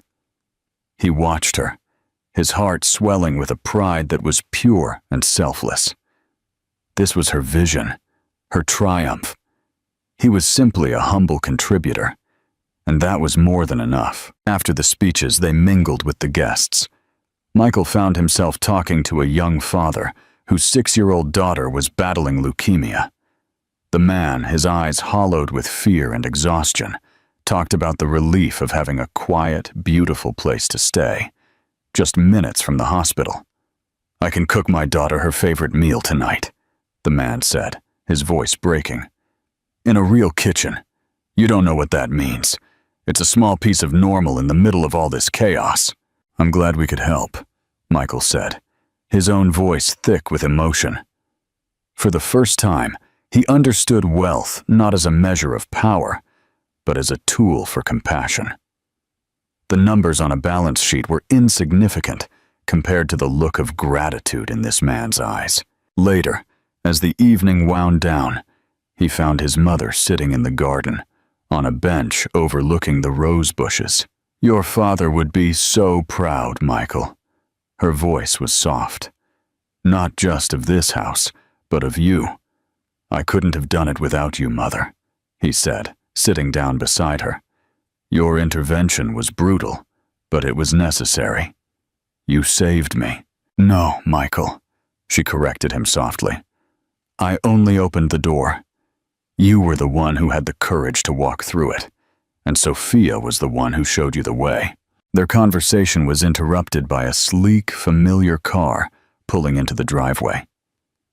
It was Victoria. Michael's body tensed. He hadn't seen or spoken to her since the night she had stormed out. He had no idea why she was here. Victoria got out of the car. She looked different. The loud, aggressive glamour was gone. She wore a simple, elegant dress, and her makeup was understated. She looked older, more serene. She walked up to them cautiously, her eyes on Michael. "Michael," she said, her voice quiet. "Can we talk for a minute?" Michael looked at his mother, who gave a slight nod. He walked with Victoria to a more private corner of the garden. "I'm not here to cause trouble," she began, her hands twisting the strap of her handbag. "I just heard about what you'd done with the house and I had to see it. It's incredible. Thank you," she said, her tone neutral. She took a deep breath. "I wanted to apologize, Michael, for how I acted. I was awful that night. I showed my true colors, and they weren't pretty. When you lose everything, it gives you a lot of time to think. And I realized that I didn't love you. I loved the idea of you, the power, the money. I was so busy trying to conquer your world, I never stopped to think if I actually wanted to live in it." She looked him in the eye, and for the first time he saw not a predator, but a person, flawed and insecure. "I'm sorry for the part I played in your pain, and in Sophia's. She's a better woman than I could ever hope to be." The quiet apology was unexpected, and to Michael's surprise, sincere. He saw that she too had been on a journey of self-discovery. Her loss had forced her to confront her own emptiness, just as his had forced him to confront his. "I appreciate that, Victoria," he said, and he meant it. "I wish you all the best." "You too," she said. With one last sad smile, she turned and walked back to her car, leaving his life forever. The last ghost of his past had been laid to rest. He found Sophia in the library, now a cozy, welcoming space, with comfortable armchairs and reading lamps. She was showing a little girl, the sibling of a patient, a book with beautiful illustrations. The girl was laughing, her face lit up with joy. He leaned against the doorway, watching them, his heart full. This was it. This was the meaning he had been searching for. It wasn't in a boardroom or a stock ticker. It was here, in the quiet moments of human connection, in the simple act of bringing comfort to others. When the little girl had run off to find her parents, Sophia looked up and saw him. She smiled, a warm, easy smile that reached her eyes. "Was it a good day?" she said. "It was a perfect day," he replied, walking toward her. He stopped in front of her, taking her hands in his. The space between them, once an abyss, was now just a breath. The love he felt for her was a quiet, steady flame, a lighthouse that had guided him home. "Michael," Sophia said, her voice low and serious, "I know I have no right to ask you for anything, I know the past will always be a part of our story, but I have to ask anyway. Can we have a future? Can we start a new story right here, in this house we built together?" She looked into his eyes, the stormy gray eyes she had once loved, then hated. And now she loved them again, in a new and different way. She saw the lonely boy he had been, the arrogant man he had become, and the good, compassionate man he was now. She saw his journey, his atonement, his redemption. She thought of persuasion, of Anne Elliot and Captain Wentworth, of second chances and a love that was deeper and truer for having been lost and found again. "Yes, Sophia," she whispered, her voice filled with all the love and hope in the world. "Yes, let's start our new story." He leaned in and kissed her. A kiss that was not about passion or possession, but about partnership, respect, and a deep, shared grace. It was a kiss that sealed the past and opened the door to the future, in the heart of the home, built on the ashes of their old life. They had come full circle, finding their way back not to what they had been, but to something stronger, truer, and infinitely more beautiful. A year later, the Sophia Hayes house was humming with a quiet, steady rhythm of life. The initial novelty had worn off, replaced by the comfortable hum of routine. Families came and went, their stays marked by the ebb and flow of treatments, of good days and bad.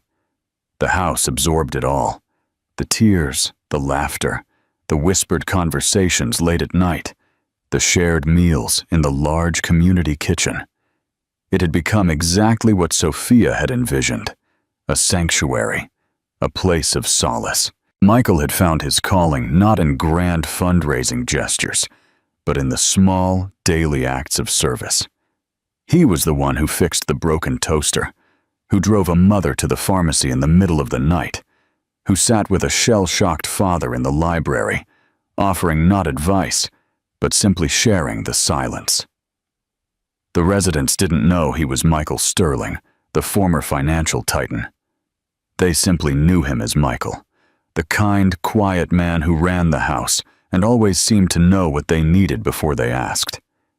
He had traded his power suit for a tool belt, his corner office for a small, cluttered desk in what used to be the butler's pantry. And he had never been happier. Sophia continued her work at the hospital, but her life was no longer consumed by it. She left her work at the door when she came home each night, to the guest house on the property where she and Michael now lived. Their life together was a quiet architecture of happiness, built on a foundation of shared purpose and mutual respect. They were not the golden couple they had once been. Their life was not a glossy magazine spread. It was real, messy, and infinitely more precious. Their love was not a fiery passion, but a deep, enduring partnership. It was in the way he would bring her a cup of tea, just the way she liked it, after a long shift. It was in the way she would listen, truly listen, as he talked about his day, celebrating the small victory of a repaired boiler or the smile of a child. They had learned to communicate not just with words, but with gestures, with silences, with a shared understanding that had been forged in the crucible of their past. Mrs. Eleanor, now in her late years, was a constant, gentle presence. She spent her afternoons reading to the children in the garden or teaching them how to play chess in the sunroom. She had found a new role, not as the formidable matriarch of a dynasty, but as the beloved grandmother of this strange, wonderful, extended family. The harshness in her had softened, replaced by a quiet serenity and contentment. She had gambled everything on her son's character, and in doing so, had not only saved him, but had also found her own redemption. One crisp autumn evening, exactly 2 years after that fateful dinner, Michael and Sophia sat on the back patio of the main house, watching the residents prepare for a small Halloween party. Children in costumes ran across the lawn, their laughter echoing in the twilight. "Do you miss anything?" Sophia asked softly, her head resting on his shoulder. "The old life? The deals? The power?" Michael thought for a moment, watching a little boy dressed as a superhero chase a girl dressed as a fairy. "No," he said. His voice was filled with a certainty that was absolute. "I was playing a game, Sophia. A game where you win by accumulating things, but I never felt like I had enough. Now," he gestured to the scene before them, "this is real. This has meaning. I don't own any of it, but I feel richer than I've ever been in my life." He looked at her, his eyes filled with a deep, unwavering love. "I spent so many years trying to build an empire that I didn't realize the only thing worth building was a life. With you." She smiled, her heart full. "We built a good life, Michael Sterling." "No," he corrected her, a soft smile playing on his lips as he kissed the top of her head. "We built a great life. The past was not forgotten. The scars remained, a faint, silvery reminder of the pain they had endured and the lessons they had learned. But they were no longer a source of anger or regret. They were simply a part of their story. The story of how two people lost everything only to find something far more valuable in the ruins. They had learned that true power was not in what you possessed, but in what you gave. And that the strongest foundations were not built on wealth or privilege, but on the quiet, resilient, and extraordinary power of love and second chances. Don't forget to subscribe to the channel for more.